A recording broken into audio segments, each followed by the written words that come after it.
السلام علیکم ورحمۃ اللہ وبرکاتہ۔ الحمد للہ رب العالمین والصلاة والسلام علی رسولہ الکریم، اما بعد فاعوذ باللہ من الشیطان الرجیم، بسم اللہ الرحمن الرحیم۔ رب اشرح لی صدری ویسر لی امری واحلل عقدۃ من لسانی یفقہوا قولی۔ محترم سامعین اکرام، علامات صغریٰ قیامت کی چھوٹی نشانیوں میں سے ایک چھٹی نشانی یہ ہے کہ قیامت کے سامنے خاص طور پر وقت گھٹ جائے گا۔ اس سے پہلے کی ویڈیو میں ہم بات کیے تھے کہ اللہ تبارک تعالیٰ برکت اٹھا لے گا، تو اسی سے تعلق یہ بھی ہے کہ اللہ تبارک و تعالیٰ وقت سے برکت چھین لے گا، وقت تیز ہو جائے گا، وقت گھٹنے لگے گا۔ اس کی وجہ سے ہمارے لیے بہت سے نقصانات ہیں۔ واضح بات ہے کہ انسان کے پاس وقت ہو کئی کام کر سکتا ہے، وقت نہیں ہو تو کچھ نہیں کر سکتا۔ اللہ تبارک و تعالیٰ نے وقت کی قسم کھا کر ہمارے لیے نصیحت کیا ہے، والعصر ان الانسان لفی خسر۔ زمانے کی قسم، انسان دھوکے میں ہے، خسارے میں ہے۔ اسے سوچنا چاہیے، سمجھنا چاہیے، قدم اٹھانے سے پہلے دیکھنا چاہیے، اسے عبرت اور نصیحت حاصل کرنا چاہیے، انہیں کیا کرنا ہے اور کیا نہیں کرنا ہے اس بات کی طرف کچھ توجہ دینا چاہیے۔ آج لوگ بہت ہی زیادہ غفلت میں ہیں، اس کا مطلب خسارے میں ہے۔ اللہ تبارک و تعالیٰ نے اس کو واضح کر چکا ہے۔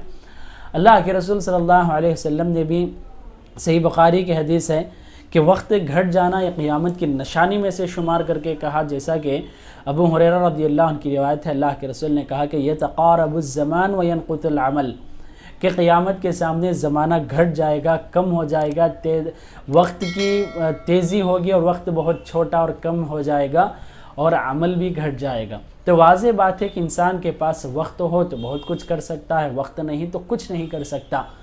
تو قیامت کے سامنے یہ وقت تیز ہو جائے گا، وقت گھٹ جائے گا۔ اللہ کے رسول صلی اللہ علیہ وسلم نے اس کی وضاحت مکمل واضح کر دی، مکمل اس کی شرح کر دی ہے۔ اللہ کے رسول صلی اللہ علیہ وسلم نے، صحیح ابن حبان کی حدیث ہے، اللہ کے رسول ابو ہریرہ رضی اللہ عنہ کی روایت ہے، کہا کہ فَتَكُونُ السَّنَةُ كَالشَّهْرِ وَيَكُونُ الشَّهْرُ كَالْجُمْعَةِ، کہ سال ایک مہینے کے برابر اور ایک مہینہ ایک جمعہ کے ایک ہفتے کے برابر، اور یہ کہ جو ہفتہ یہ 1 ویک جو ہے ایک دن کے برابر، اور یہ ایک دن ایک گھنٹے کے برابر ہوگا، اور ایک گھنٹہ اللہ کے رسول صلی اللہ علیہ وسلم نے سوکھے پتے کی تشبیہ دے کر کہا، ایک گھنٹہ ایسے گزرے گا جیسے سوکھا پتا جلتا ہو۔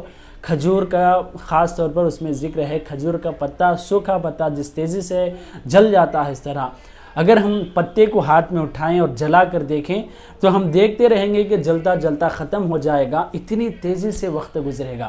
واضح بات ہے آج ہم اپنی زندگیوں میں بات کو دیکھ رہے ہیں کہ بہت ہی تیزی سے وقت گزر رہا ہے، بہت ہی زیادہ وقت گھٹ چکا ہے، بہت ہی تیزی سے زمانہ گزر رہا ہے۔ تو اس طرح اللہ کے رسول صلی اللہ علیہ وسلم نے وقت گھٹ جانے کی پیشین گوئی کی ہے، جس کی شرح میں علامہ ابن باز رحمہ اللہ اشارہ کرتے ہیں، اس کی شرح میں بتاتے ہیں، یہ اللہ کے رسول صلی اللہ علیہ وسلم کی یہ پیشین گوئی کہ وقت تیز ہوگا، وقت گھٹ جائے گا، یہ ترقی کی طرف اشارہ ہے کہ دنیا بہت ترقی ہوگی، بہت زیادہ تیز ہو جائے گی۔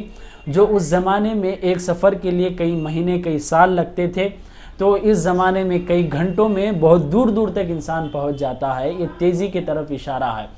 تو اس طرح ایک پوائنٹ، ایک نقطہ یہ ضرور ہو سکتا ہے۔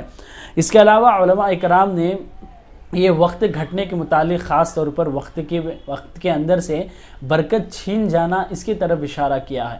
آج بھی اگر ہم دیکھیں گے، اگر لوگوں کی باتیں سنیں گے تو لوگ کہتے ہیں کہ پرسوں رمضان گیا تھا، پھر رمضان آ گیا، پرسوں تک ہم نے اس کو دیکھا تھا، وہ آج موجود نہیں ہے، کل میں نے اس سے ملاقات کیا، آج وہ چیز نہیں ہے، اس سے پہلے میں نے اس کو اپنے سامنے دیکھا تھا۔ اس طرح کی باتیں کیا کرتے ہیں۔ یہ وقت کی تیزی ہے، یہ وقت کا گھٹ جانا ہے، یہ قیامت کی ایک چھوٹی نشانی ہے جس کی طرف اگر انسان توجہ نہ دے تو اس کی زندگی اتنی تیزی سے گھٹ رہی ہے جس طرح ایک سوکھے پتے کو آگ تیزی سے گھٹا دیتی ہے۔ تو ہمارے لیے اس میں عبرت اور نصیحت یہی ہے کہ ہم جو اللہ تبارک و تعالیٰ یہاں پر ہم کو اس مقصد کے ساتھ پیدا کیا کہ ہم یہاں بہترین عمل کون کرے، کون زیادہ عمل کرتا ہے، عمل میں مقابلہ کون کرتا ہے، تو ہم وقت کا لحاظ رکھ کر کے عمل میں مقابلہ کرنا چاہیے۔ آج فجر دیکھتے ہی عصر، فجر دیکھتے ہی ظہر سے عصر، عصر سے مغرب، عشاء گزر جاتی ہے۔ ہم جس طرح تیزی سے الفاظ کہتے ہیں اتنے ہی تیزی سے نماز بھی گزر جاتی ہے، مگر کتنے لوگ ہیں جو نماز حفاظت کرتے ہو، جو اعمال کی حفاظت کرتے ہو، جو ہر نیکی کا لحاظ رکھتے ہو، اپنے دن میں کچھ نہ کچھ نیکیوں کو پیچھے ڈالتے ہو، گناہوں سے اپنے آپ کو بچاتے ہو۔ یہ بہت ہی تیز وقت ہے۔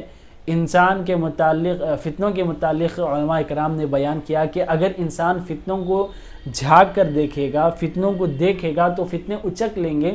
اس طرح خطرناک فتنات موجود ہیں، چاہے وہ ہمارا موبائل ہو، چاہے وہ دنیا میں بازار کے جگہ ہو یا کوئی اور چیز ہو، اگر ہم دیکھیں گے تو فتنے اچک لیں گے اور اس میں ہم مبتلا ہو جائیں گے۔ تو ہم کو اس بات سے نصیحت حاصل کرنا چاہیے، وقت کا صحیح استعمال کرنا چاہیے۔ اللہ کے رسول صلی اللہ علیہ وسلم وقت کو دن بھر کو بہت ہی اچھے انداز میں ڈھال لیا تھا، اس طرح ہم نے اپنے دن کو ایک خاص ٹائم ٹیبل کے ساتھ گزارنا چاہیے۔ اللہ سے دعا ہے کہ اللہ تعالیٰ ہمارے وقتوں میں برکت عطا کرے اور عمل کرنے کی توفیق دے، آمین۔ والسلام علیکم ورحمۃ اللہ وبرکاتہ۔